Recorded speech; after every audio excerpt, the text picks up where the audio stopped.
উদীয়মান অর্থনৈতিক দেশগুলোর জোট ব্রিক্স বরাবরই ডোনাল্ড ট্রাম্পের চক্ষুশূল।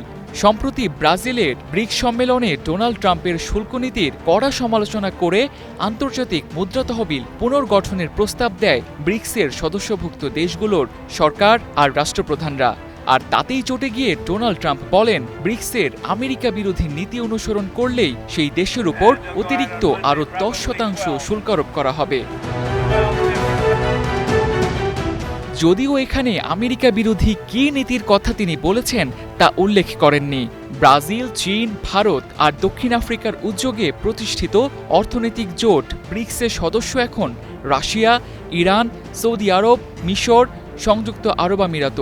এর মধ্যে অর্থনৈতিক আর সামরিক দিক থেকে চীন আর ইরান বরাবরই যুক্তরাষ্ট্রের প্রতিপক্ষ বলেই বিবেচিত হয়।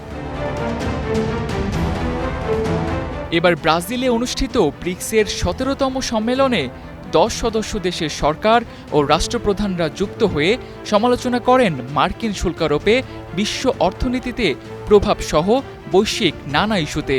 বিশ্বের মোট জিডিপি প্রবৃদ্ধির ৪০% নির্ভর করে ব্রিক্সের উপর। Tamjid Ahmed, star news, Dhaka.